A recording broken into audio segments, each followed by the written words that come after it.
안녕하십니까, 시장맨입니다. 오늘은 제가 올렸던 영상 중에 그 타이머를 이용한 급수 펌프와 밸브 제어라는 도면인데요. 일반적인 구성은 이런 식으로 이제 어떤 물탱크가 있는데 그 앞에 이제 그 한일 모터나 뭐 아니면 윌로우 모터, 펌프 모터를 사용해서 1마력짜리 모터를 활용해서 단상이고요. 그리고 그 앞쪽에 이제 어떤 전자 밸브 24V AC, 버마드나 네타핌, 그 농가 쪽에서는 대부분 그 LG관이라고 하는 어떤 그 PVC 관을 활용해서 하는 경우가 많습니다. 검정색 그런 관을 활용해서 어떤 관수라든가 아니면 스프링클러 아니면은 뭐 점적 관수 뭐 이런 것들을 하기 때문에 그거에 대한 것들을 좀 적어봤습니다. 우선은 좀 얘기를 드리면 얼마 전에도 이제 그걸 보시고 어떤 분이 좀 하셨는지 아니면은 그렇게 쓰셨는지 모르겠는데,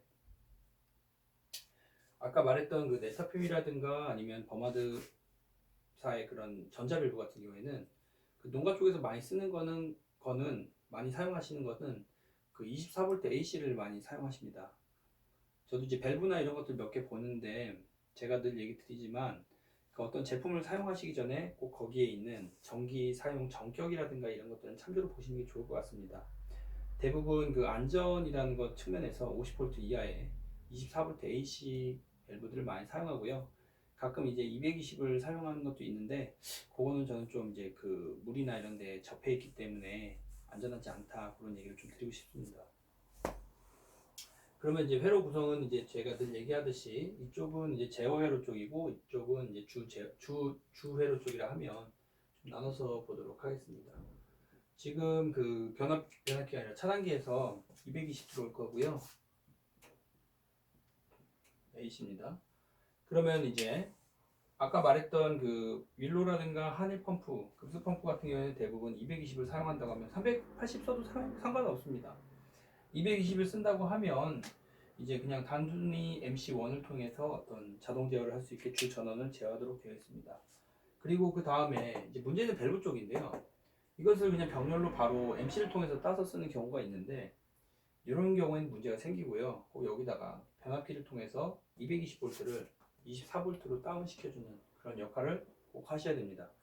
그때도 좀 오류가 생기신 분은 이 부분을 구성 안 하셔갖고 생겼습니다. 그래서 이렇게 사용하시면 되고, 그리고 참조로 어떤 분은 이제 그 아답터를 활용해서 쓸 수 있지 않냐 하는 얘기를 하는데, 아답터는 물론 24V가 나오긴 하지만 이거는 DC입니다.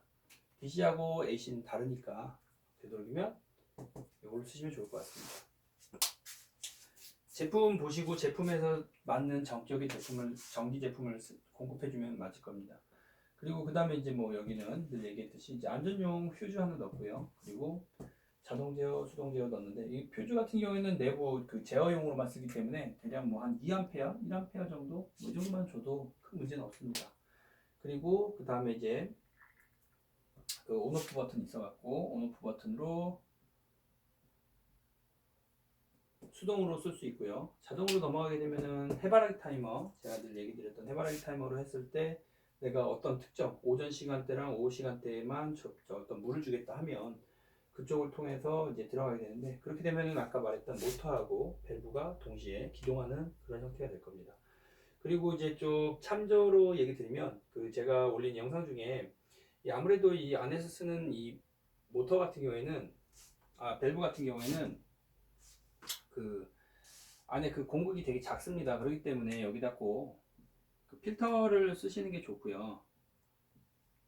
예, 필터 쓰시는 게 좋고, 그리고 그 다음에 이제 필터 쓰시다가 이거 분해 정비하는 거 올려놨습니다. 농가에서도 뭐 공장이든 어디든 영원히 가는 제품은 없습니다. 그렇기 때문에 농가에서도 되도록이면 이런 것들을 자가적인 어떤 정비를 하셔야지 오래 쓰시지, 그게 안 되면은 이거 되게 밸브 같은 경우에 되게 고가인 걸로 알고 있습니다. 뭐 지역마다 좀 가격 차이가 있으니까요. 그래서 그 분해 정비 안에 그냥 물 청소한다고 보시면 될 것 같습니다. 물 청소하는 그런 개념으로 해서 분해 정비할 수 있게 하는 영상 올려놨으니까 그거 참조하시면 될 것 같고요. 그리고 그 다음에는 이제 뭐냐면은 이 앞쪽에 솔레노이드라는 게 있습니다. 빨간색으로 대부분 생겨 있는데 저 같은 경우는 이제 버마드 거 같은 경우에는 그 앞쪽에 빨간색으로 되어 있었고 그거를 이제 돌려서 뺄 수가 있습니다. 전기 부분입니다. 아까 말한 것처럼 어떤 뭐 연결, 전기 연결을 잘못해갖고 이 솔레노이드가 타는 경우가 있습니다. 그러면은 이 솔레노이드만 부품을 별도로 팝니다. 그러면 이거는 이렇게 교체하시면 되지 전체를 가질 필요는 없으니까 그것 때문에 좀 얘기 드렸습니다. 솔레노이드만 가면 가격이 반 이하기 때문에 그거만 가시면 되고 전체를 가게 되면은 가격이 상당히 나갑니다. 그러니까 꼭 만약에 정기적으로 어떤 딸깍딸깍하는 전기가 붙는 어떤 소리가 들리지 않는다고 하면은 그거는 이제 솔레노이드 망가진 경우가 종종 있습니다. 그래서 꼭 이런 경우에는 이제 되도록이면 그거만 교체해서 하시면 될 것 같고, 그리고 또 고장나는 경우가 한 번 더 있는데요. 이게 아무래도 그 관수에 관련된 거다 보니까 땅이 있으면, 여기 땅입니다. 땅이라고 했을 때 밸브들을 대부분 이렇게 땅에다가 이렇게 배관을 묶기 때문에 밸브들을 여기다 놔두는 경우도 있는데, 심한 경우는 제가 어디까지 봤냐면 이걸 묻는 경우도 봤습니다. 밸브를 여기다가 이렇게 묻어갖고 이렇게 배관을 하신 경우는 있는데, 아무래도 그러니까 물이라는 거는 늘 낮은 데로 흐르기 때문에 이런데 이제 물에 잠기는 경우도 있습니다. 이런 경우에는 아무래도 전기 부품이지 않습니까? 이런 것 때문에 어떤 망가짐이나 이런 것들이 생기기도 합니다. 그래서 되도록이면 저 같은 경우에는 이 배관을 하시게 되면 좀 보기 안 좋더라도 좀 T자로 한번 올려서 반대로 이렇게 꺾어 가시던가, 아니면 뭐 이렇게 꺾어 가는 거, 이게 일자 타입도 있지만 그 니은자 타입도 있거든요. 뭐 이런 형태로 좀 바꾸시는 게 좋지 않나, 이런 걸 좀 추천드립니다. 아무래도 늘 전자제품 같은 경우는, 전기 제품 같은 경우에는 그 물에는 취약하기 때문에 물에는 좀 접촉하는 것을 피하는 게 좋겠다 하는 그런 얘기를 마지막으로 드리겠습니다. 그래서 오늘은 그 타이머를 이용한 급속 펌프 및 밸브 제어에 대해서 설명을 드렸습니다. 네, 감사합니다.